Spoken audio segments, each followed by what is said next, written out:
Hey guys, what's up? Daniel here from Dark Gadgets. Today we're going to be reviewing the PS Vita 3G model. Everybody go!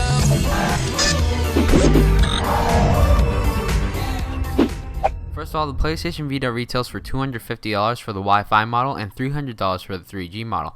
The first thing we notice when we look at the PS Vita is its size. It is wider, taller, and just a bit thicker than the PSP 3000. The most captivating thing when you look at the PS Vita for the first time is the 5-inch OLED screen, which diagonally is nearly an inch bigger than the PSP 3000 screen. The 3G model weighs 9.8 ounces, but still feels considerably lightweight and gives you a good grip when holding it for a device of its size. The front of the Vita sports two analog thumbsticks, along with the classic square, triangle, circle, and X buttons on the right and the D-pad on the left. The buttons and the D-pad are smaller than the ones on the PSP. With that said, I didn't find that they negatively affected gameplay. They actually performed really well and much better than I expected. We also have left and right shoulder buttons, a PlayStation button, and start and select, which are not very easy to click when you're playing certain games, although I found myself rarely ever using them. On the top of the device, we have a power button, two volume buttons, which are very reminiscent of the iPhone 4s, and we also got a Vita game card slot, which is a pain to get to at times, especially if you have short fingernails. Lastly, there's a proprietary port, which there is no use for at the moment, but accessories will be coming for that later in the year. Buying the PS Vita is going to take a big chunk off your savings. To play games on the Vita, you need Sony's new proprietary memory card, which runs from $20 for the 4GB card to $100 for the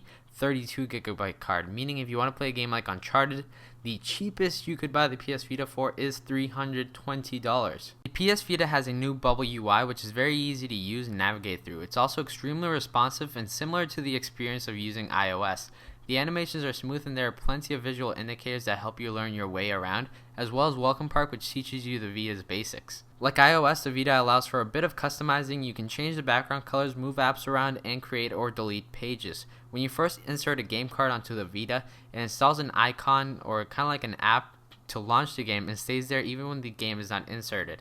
Of course, you cannot play the game unless you insert the card. The Vita comes installed with basic PlayStation apps like the PlayStation Store, Friends, Group Messaging, Trophies, Browser, Photos, and now we have something called Near, which is basically Sony's response to the 3DS's Street Pass technology. Near allows you to connect to people around you and monitor your friends' gaming activities, but I really haven't found any use for this. I guess it might be useful if you're into finding people around you that have Vitas, but other than that, it's pretty much just there. The PS Vita comes with a new browser, which is much better than previous PlayStation handhelds, but it was still the biggest disappointment. It's not up to par with smartphones, and most pages take nearly a minute to load.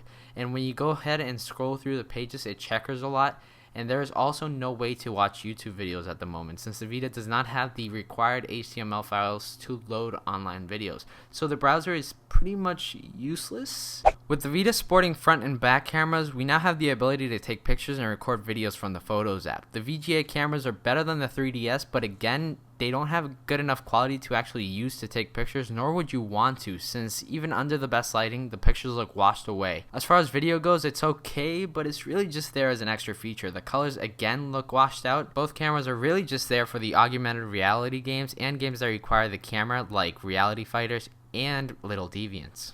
Now moving on to the most important section of the Vita is the games. Most of the games are over $20, but if you want PS3-like quality graphics like Wipeout 2048 and Uncharted, you're going to have to shell out $40 to $50, which is significantly more expensive when compared to games on iOS, when taking into account that games like Dead Space give you pretty amazing graphics and gameplay for under $10. At the moment, there are a good variety of games, including some like Uncharted and Little Deviants, which really make use of the PS Vita's touchscreen and back touch panel.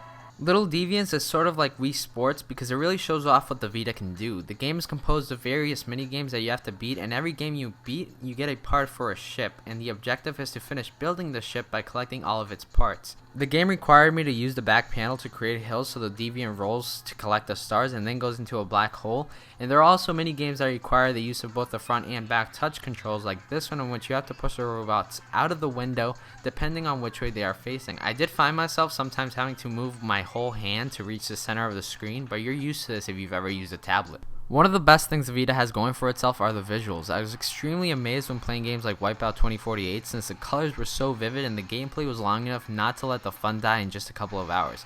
It truly feels like there's a miniature PS3 in your hands. In the end, it all boils down to the games, and even though there are a good amount of games out right now, I feel there is still a lack of creative titles. After 2 weeks of using the Vita, I noticed that the first couple of days I was really into it, but then it started to slowly die out on me and I wasn't feeling it anymore. since other than playing games, that's pretty much all you can do. Although when I played it, I was able to get slightly over 4 hours of non-stop gaming because the Vita really immerses you into the game just because of the visuals and the graphics that all of the games have going for themselves. If you don't have a PS Vita yet, I recommend you wait until games like Call of Duty, Little Big Planet, and Gravity Rush come out later in the year. I also want to remind you that other than the games you buy, there isn't much you can really do on the Vita. You can download free augmented reality games off the PlayStation Store, but I used those once and I got tired of them pretty quickly. As cool as they are, they were not fun to play. You can also download apps like Netflix, Twitter, Flickr, and Foursquare. I believe Skype is coming soon, and Facebook was just re-released because it had a lot of bugs.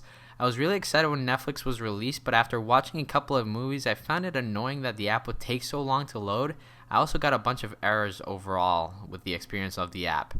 But overall, don't expect the Vita to be anything other than a portable gaming console. One last thing I want to mention is that you cannot play multiplayer over 3G, nor watch Netflix over 3G. 3G is mostly limited to using near, connecting with friends, and browsing the web. On that note, I recommend saving your money and waiting until there are better and more creative titles for the PS Vita that make use of its capabilities. But other than that, thank you guys for watching, and we will catch you guys in the next video. Goodbye.